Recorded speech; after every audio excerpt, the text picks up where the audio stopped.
அதுல வருது நம்ம படிப்பு. It's not come from our own money. உங்களை அவர் எந்த வேலையும் பார்க்க விடலை.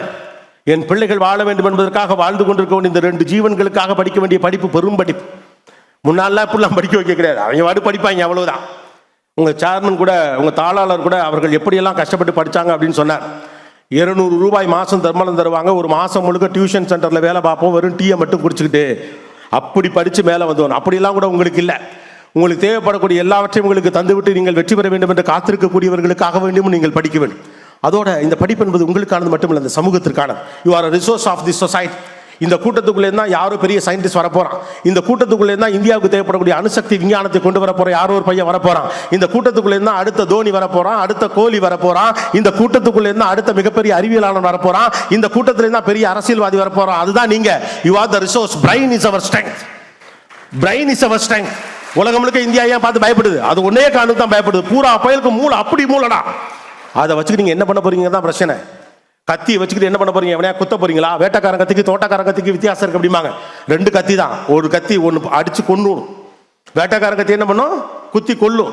தோட்டக்காரன் கத்தி என்ன பண்ணும்? வெட்டும். ஏன்? திரும்ப வளரணுங்கிறதுக்காக. இந்த கத்தியை வச்சுக்கிட்டு என்ன பண்ண போறீங்க? இந்த மூளையை வச்சுக்கிட்டு என்ன பண்ண போறீங்க? இந்த அறிவை வச்சுக்கிட்டு என்ன பண்ண போறீங்க? இந்த எனர்ஜியை வச்சுக்கிட்டு என்ன பண்ண போறீங்க? What is your priority? இந்த எனர்ஜியை வச்சுக்கிட்டு இது எல்லாத்தையும் யாரோ ஒருத்தருக்காக ஒரு டயத்தை வேஸ்ட் பண்ண போறீங்களா? இந்த எனர்ஜியை வச்சுக்கிட்டு வெறும் சந்தோஷமாக பாட்டுகளுக்கும் கூத்துகளுக்கு மட்டும் முடிச்சுட்டு போக போறீங்களா?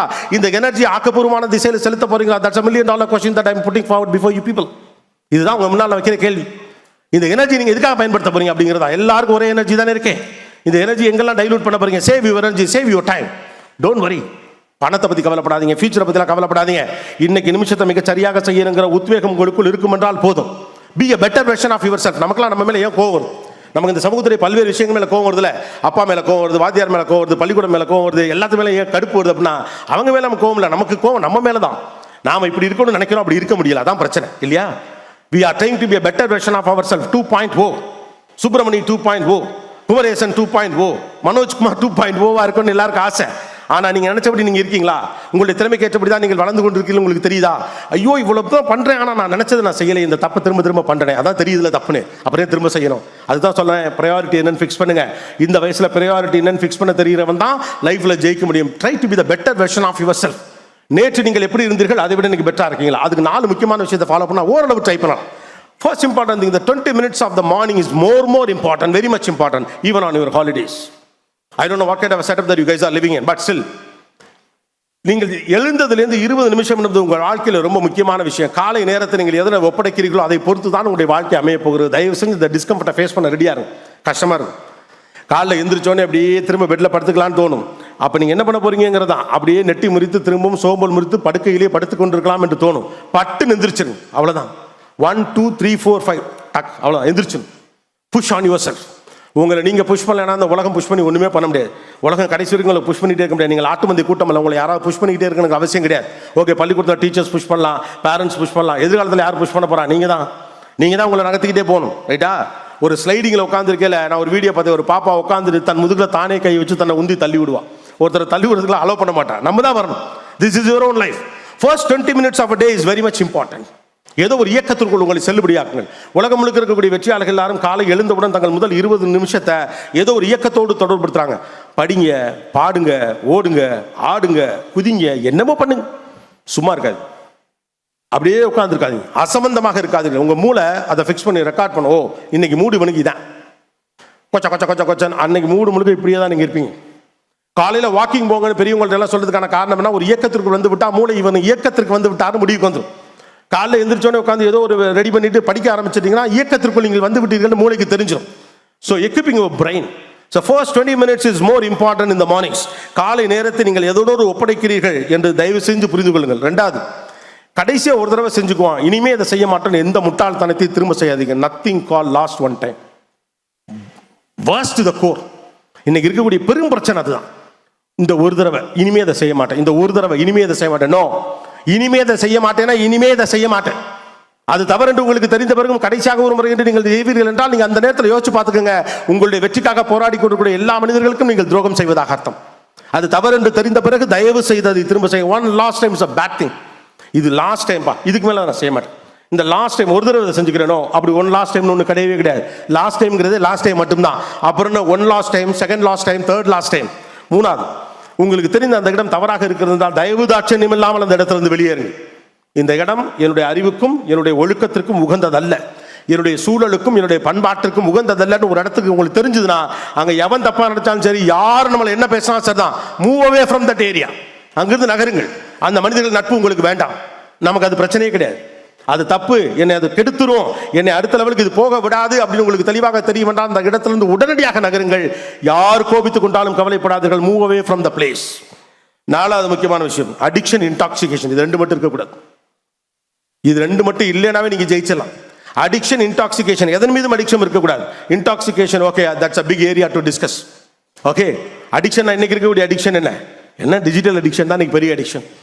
அன்பார்ச்சுனேட்லி என்ன இப்போ கேட்டால், இதுக்கு முந்தைய தலைமுறை சொல்லக்கூடிய அறிவுரைகள் எல்லாம் இன்னைக்கு டிஜிட்டல் அடிக்ஷன்ல இருக்கக்கூடியவங்களுக்கு பண்ண முடியல. டிஜிட்டல் இன்னைக்கு அவ்வளோ தூரம் இருக்கு. பெரிய பெரிய விஐபிகள் எல்லாமே என்ன பண்ணிடுறாங்க, திடீர்னு தங்களுடைய சோஷியல் மீடியா ப்ரொஃபைல் ஒரு மாதம் நான் ஓய்வு எடுத்துக்கிறேன் அப்படிங்கிறாங்க.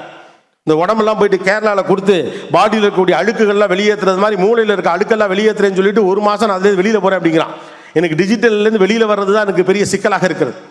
இந்த ஜெனரேஷன் தனக்கு சில விதிமுறைகளை ஃபிக்ஸ் பண்ணிக்கொள்ள வேண்டிய அவசியம் இருக்கு. ஏன்னா உங்கள் தலைமுறையுடைய பிரச்சனைகளுக்கு முந்தைய தலைமுறையால் சரியாக அட்வைஸே பண்ண முடியாது. வீட்டில் என்ன சொல்லுவாங்க, அதிகபட்சம் சும்மா ஃபோனை நோண்டாதுன்னு சொல்லலாம், டிவி பார்த்துக்கிட்டே இருக்காதுன்னு சொல்லலாம், அதில் என்ன தான் இருக்கோ அப்படின்னு சொல்லலாம். நீ தப்பாக தான் ஏதோ பண்ணுறவங்க மேலே கம்ப்ளைண்ட் வைக்கலாம், ஏன்னா உங்களுக்கு அவ்வளோதான் தெரியும். ரைட்டா? போன தலைமுறை இருக்காங்கல்ல, அதுக்கு முந்தின தலைமுறை, உங்கள் ஜென்ரேஷனுக்கு முந்தின ஜென்ரேஷன், அதுக்கு முந்தின ஜென்ரேஷன், அவங்களுக்குள்ள ஒரு கனெக்ட் இருந்துச்சு. அது எப்படின்னு கேட்டால், ரோட்டில் போகையில் பார்த்து போ அப்படின்னு சொல்லுவாங்க. அப்பா பையன்கிட்ட சொல்லுவார், ரோட்டில் போகையில் பார்த்து போ, பஸ் ஒரு அடிச்சிருவான், லெஃப்ட் சைடாக போ, ரோடை கிராஸ் பண்ணுறப்ப கவனமாக கிராஸ் பண்ணு அப்படின்னு சொல்லுவாங்க. அப்பாவும் ரோட்டில் போவார், பையனும் ரோட்டில் போவான். அப்போ அப்பா சொல்கிறது பையனுக்கு புரியும், அல்லது அப்பாவால் பையனுக்கு புரிகிற மாதிரி சொல்ல முடியும். ஏன்னா அவர் சந்தித்தக்கூடிய பிரச்சனைகள் என்னவோ அந்த பிரச்சனைகள் அவர் எப்படி தப்பிச்சாரோ அதை தன்னுடைய பையனுக்கு அப்பாவும் அம்மாவும் சொல்லுவாங்க, டீச்சருக்கு சொல்லுவாங்க, பசங்க ஃபாலோ பண்ணுவாங்க. அது முந்தின தலைமுறை. அதுக்கு முந்தின தலைமுறை என்ன சொல்லியிருப்பாங்க, காட்டு வழியாக போகிறப்ப பாம்பு கொத்தாமல் இருக்கிறதுக்கு என்ன பண்ணுன்னு பார்த்துக்கம்மா, கரடி வந்து பாஞ்சிட போகுது, நரி வந்து கடிச்சிட போகுது அப்படின்னு சொல்லி கொடுத்துருப்பாங்க. அப்போ ஓரமாக எப்படி போகணும், காட்டு பகுதியில் போகிறப்ப கவனமாக எப்படி போகணும்னு சொல்லியிருப்பாங்க. ரெண்டு பேருமே இப்போ காட்டு பகுதியில் போயிட்டு இருந்தாங்க. ரெண்டு பேருமே காட்டு பகுதியில் போனப்போ ஒருத்தர் சொன்ன அறிவுரை இன்னொருத்தருக்கு புரிஞ்சது, அல்லது அவருக்கு புரியும்படியாக அவரால் சொல்ல முடிஞ்சது. அடுத்த தலைமுறைக்கு அதே தான். ரோட்டில் போகிறப்ப, பஸ்ஸில் போகிறப்ப எப்படி போகணும், வரணும், ரயிலில் எப்படி பஸ் ஏறணும், டிக்கெட் எப்படி எடுக்கணும், காசு எப்படி பத்திரமா வச்சுக்கணும், முன் பாக்கெட்டில் பத்திரமா வச்சுக்க, பேக் எங்கே வைக்கணும், வச்ச பொருளை எடுத்துகிட்டு வந்துரு, இப்படின்னு ஒரு அறிவுரை சொன்னாங்க. அப்போ ரெண்டு பேரும் அதே தான், ரெண்டு பேரும் அந்த அனுபவத்தில் இருந்தாங்க. ஆனால் உங்கள் தலைமுறைக்கு மட்டும் வேறு சிக்கல் இருக்கு. நீங்கள் சந்திக்கிற பிரச்சனைகளுக்கு பெரியவர்கள் சொல்லுகிற அறிவுரை பொருந்துவதே இல்லை பல நேரத்தில். ரைட்டா? ஏன்னா டிஜிட்டல் வேர்ல்டு அவங்களுக்கு தெரியவே தெரியாது. You guys are born with silver spoon மாதிரி, you guys are born with technology. பிறக்கும் போதே இங்கே இருக்கக்கூடிய எல்லா சோஷியல் மீடியாவையும் கையில் தூக்கிட்டு பிறந்தவனுங்க நீங்கள்லாம். பிறக்கும் போதே கையில் கம்ப்யூட்டர் தூக்கிக்கிட்டு இன்டர்நெட்டை தூக்கிட்டு பிறந்தவங்க நீங்கள். அவங்களுக்கு இன்டர்நெட்டில் அதிகபட்சமாக என்ன தெரியும், இங்கே இருக்கிறது அமெரிக்காவில் கூடிய தங்கச்சிட்ட ஃபோனில் பேசலாம், காசே இல்லாமல் பேசலாமாம்ல அப்படின்னு அதிகபட்சம் அவ்வளோதான் தெரியும். அப்போ அவர்களுக்கு உங்களை வழிநடத்துவதற்கான போதிய அறிவியல் போதாமை இருக்குது. இதுக்கு முந்தின ஜென்ரேஷனுக்கு என்ன இருக்குது, அது குறித்த ஒரு பயம் தான் இருக்குது. அதனால் நீங்கள் ஃபோன் எடுத்தாலே பயப்படுறாங்க, நீங்கள் கம்ப்யூட்டர் உட்காந்தாலே பயப்படுறாங்க, அது ஏதாவது நீங்கள் பண்ணுனீங்க அதில் தப்பு தண்டாவான விஷயம் இருக்குது அப்படின்னு அவங்க பயப்படுறாங்க. முன்னால் ஃபிசிக்கல் வேர்ல்டில் தப்பு தண்டாவானதுன்னா அவங்க கண்ணுக்கும் தெரியும், சோஷியலில் இன்னைக்கு தெரியாது, டிஜிட்டல் வேர்ல்டில் தெரியுமா என்ன?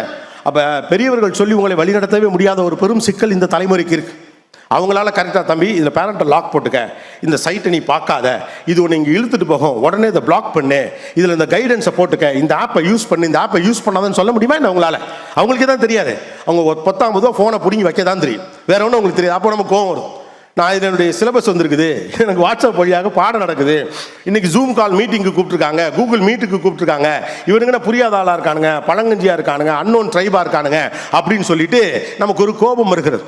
மோஸ்ட் அன்ஃபார்ச்சுனேட் திங் என்னன்னு கேட்டால், அவர்கள் வாழ்ந்த உலகமும் உங்கள் வாழ்ந்த உலகமும் இருவேறு துருவங்கள். அவங்களுக்கு அதிகபட்சம் செல்ஃபோனு தான். ஐயோ, கையில் இருக்க ஃபோன்லேருந்தே பேச முடியுமா, ஒயர் இல்லாத போனால் அடே அப்பா அப்படிமா. உங்களுக்குலாம் சில விஷயம்லாம் தெரியாது, சுவாரஸ்யமாக இருக்கும். இதெல்லாம் மியூசியமில் இருக்குது. முன்னாலெல்லாம் ஃபோனே ரொம்ப ரேர் தான். ஒரே ஒருத்தவங்க வீட்டில் தான் ஃபோன்லாம் இருக்கும். சின்ன பிள்ளையா இருக்கிறப்ப அவங்க வீடு பேர் என்ன தெரியுமா, ஃபோன்காரங்க வீடு அப்படிம்பாங்க. அந்த ஃபோனை வந்து ஒரு வயலட் துணி மேலே வச்சுருப்பாங்க, அதை மேலே ஒரு வயலட் துணி போட்டு மூடிருப்பாங்க. செவ்வாய்க்கிழமை அன்னைக்கு அந்த ஃபோனை துடைக்கிறதுக்கு ஒருத்தவங்க வருவாங்க. அவங்கள பார்க்கறதுக்கு 10 பேர் வருவாங்க. ஃபோனை எப்படி துடைக்கிறாங்க அப்படின்னு பார்க்கறதுக்கு ஒரு 10 பேர் வருவாங்க.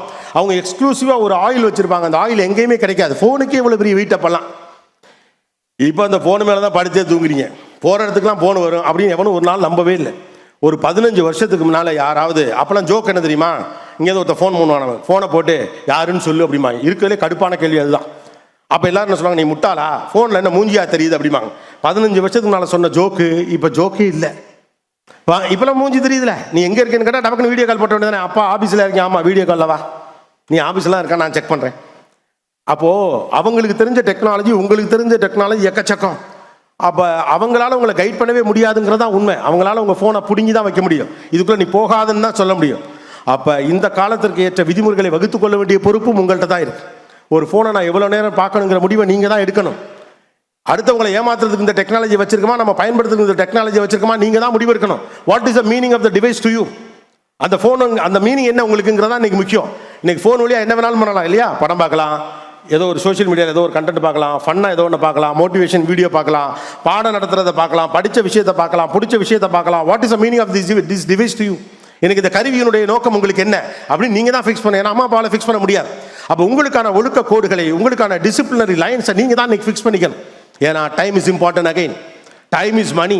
அப்போ இதை வச்சுக்கிட்டு என்ன பண்ண போறீங்கிறத நீங்கள் தான் டிசைட் பண்ணணும். நீங்கள் தான் உங்களுக்கான கோடுகளை வகுக்கணும். நீங்கள் தான் அடுத்த தலைமுறைக்கு சொல்ல போறீங்க.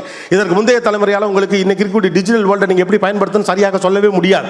அப்போ அதற்கான விதிமுறைகளை வகுத்துக்கொண்டு அதை செய்ய வேண்டிய பொறுப்பு உங்கள் கையில் தான் இருக்கு. ரைட்டா? ஸோ நான் சொன்ன இந்த 4 விஷயத்துக்குள்ள கொஞ்சம் கவனமாக இருங்க. Again and again I just wanted to tell you people from the beginning.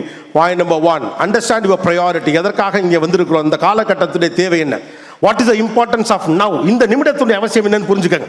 இந்த நிமிடத்துடைய அவசியத்தை புரிந்து கொண்டு அதை சரியாக நீங்கள் செய்கிற பட்சத்தில் 4 நிமிடங்கள் உங்கள் கைக்குள் தானாக வந்து உட்காரும். 3வது, உங்கள் ஃபோக்கஸ் அடி வாங்கிறதுக்கான முக்கியமான காரணம் உங்களுடைய ஹார்ட் டிஸ்கில் தேவையில்லாத விஷயங்கள்லாம் இருக்குது. அதெல்லாத்தையும் தூக்கி போட்டு உங்களுக்கு எது வேணுமோ அதை மட்டும் சரியாக வச்சுக்கோங்க. 4வது முக்கியமான விஷயம், உங்கள் ஆழ்மனத்துக்கு நீங்கள் யாராக வேண்டும் என்பதை தெளிவாக சொல்லிவிடுங்கள். அதை தெளிவாக அந்த ஆழ்மனத்துக்கிட்ட சொல்லிங்கன்னா நீங்கள் என்ன பண்ணுங்கிறது அது உங்களை நகர்த்திக்கிட்டே போகும். 5வது, பொறுப்போடு இருப்பது எரிச்சலாக இருக்கிறது என்ற புத்தியிலிருந்து வெளியே வாருங்க. பிகாஸ் பொறுப்போடு இருப்பதான் மகிழ்ச்சி. Commitment is a charm of life understand பண்ணுறப்ப உங்களுக்கு எல்லா படிக்கட்டுகளும் வாழ்க்கையில் சூப்பராக இருக்கும். 6வது, உலகம் முழுக்க பிள்ளைகள் படித்தாலும் இந்தியாவில் பிள்ளைகள் படிப்பது என்பது தியாகத்திலிருந்து வளர்கிறது. அந்த தியாகத்திற்கு நீங்கள் பதில் சொல்ல வேண்டிய பொறுப்பு உங்களுக்கு இருக்கிறது. உங்கள் படிப்பு என்பது உங்களுடையது மட்டுமில்லை என்பதை புரிந்து கொள்ளுங்கள். 7வது, வாழ்க்கையில் சில டிஸ்கம்ஃபர்ட்ஸ்லாம் இருக்கும், அதை சின்ன வயசில் ஃபேஸ் பண்ணுங்க, தப்பு இல்லை. இன்னைக்கு நீங்கள் டிஸ்கம்ஃபர்ட்டை ஃபேஸ் பண்ணிட்டீங்கன்னு வச்சுக்கோங்களேன், நாளைக்கு உங்களுக்கு தேவைப்படக்கூடிய எல்லா விஷயமும் தெளிவாக ஆட்டோமேட்டிக்காக வந்து உட்காந்து. 8வது, சில மனிதர்கள் அந்தந்த காலகட்டத்தில் யாராலும் போற்றப்பட மாட்டார்கள். அப்பாக்களும் நம்முடைய ஆசிரியர்களும் அப்படித்தான். அந்த மனிதர்களை உங்களால் தயவு செய்து புரிந்து கொள்ள முடியும் என்றால் புரிந்து கொள்ள முயற்சி செய்யுங்கள். 9வது, எதிர்காலம் பற்றின கவலைகளை விட ரொம்ப முக்கியமானது நிகழ்காலம் குறித்த புரிதல்கள் தான்.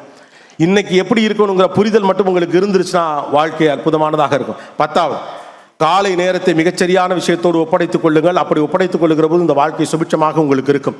நான் எப்போதுமே மாணவர்களை பார்க்குறப்ப ஒன்று மட்டும் தான் நினைப்பேன், நான் விட்டதெல்லாம் என் தம்பிக்கு தங்கச்சிங்க பிடிச்சிருவாங்க. நான் இப்போ இருக்கக்கூடிய இடத்துலேருந்து பேசுகிறப்ப நான் கூட வந்து ஒரு 4 ஜோக்கெலாம் சொல்லிட்டு உங்கள்கிட்ட கைத்தட்டலாம் வாங்கிட்டு போயிடலாம். ஆனால் தொண்டை தண்ணி வத்த வாட்டர் பாட்டில் எடுத்து தண்ணி குடிச்சுக்கிட்டே எதுக்கு இத்தனை விஷயத்த சொல்ல ட்ரை பண்ணுறோம் அப்படின்னு கேட்டோம்னா, நான் விட்டதை என் தம்பி தங்கச்சிங்க நீங்கள் பிடிச்சிருவீங்க நான் நம்புகிறேன். நான் எங்கெல்லாம் மிஸ்டேக் பண்ணணும் அதெல்லாம் நீங்கள் பிடிச்சிருவீங்க நான் நம்புகிறேன். இந்த பசங்க தான் எதிர்காலத்தை காப்பாற்றுவான், தூக்கி நிறுத்துவான்னு நான் நம்புகிறேன். என்னையை தாண்டி இவனுங்க ஜெயிச்சுட்டு போயிட்டே இருப்பானுங்க நான் நம்புகிறேன். கஷ்டப்படுறவங்க தான் கை தூக்கி விடுவாங்க நான் நம்புறேன். என் நம்பிக்கை உங்களுக்கு உங்க மேல இருக்கான்னு பாருங்க. நான் உங்க மேல வச்சிருக்க மரியாதை உங்களுக்கு உங்க மேல இருக்கான்னு பாருங்க. இந்த ஒட்டுமொத்த சமூகத்துடைய விழுதுகள் நீங்கள், இந்த ஒட்டுமொத்த சமூகத்துடைய செய்தி நீங்கள், இந்த சமூகத்தில் நாங்கள் ஜெயிச்சதுக்கான குறியீடு நீங்கள், இத்தனை ஆண்டுகளாக இந்த குடும்பங்கள் கஷ்டப்பட்டதுக்கான அடையாளம் நீங்கள். எதிர்காலத்தில் உலக நாடுகள் எல்லாம் எங்களை எப்படி பார்க்கிறப்ப அடங்குடான்னு சொல்றதுக்கு நாங்க வச்சிருக்கக்கூடிய சிங்க குட்டிகள் நீங்கள். நீங்க தான் எங்களுக்கு எல்லாம். You are the strength and pillar of this country, the state, the family, the every other unit. Be proud about it. You should feel that you are most important in this world. இந்த உலகத்தில் ஆக முக்கியமான மனிதர் நீங்கள் தான் என்று நம்புங்கள். எல்லாருக்கும் கைத்தட்டதெல்லாத்தையும் தாண்டி உங்களுக்காக உலகம் கைத்தட்ட ஒரு நாள் வரும்ல, அன்னைக்கு தெரியும் நான் சொன்னதெல்லாம் மிகச்சரின். அது வரைக்கும் இதை அசை போடுங்கள். ஓகே, சந்திர காற்றும் ஜன்னலில் வீசட்டும், சரித்திரம் நாளை நம் சாதனை பேசட்டும். நன்றி, வணக்கம்.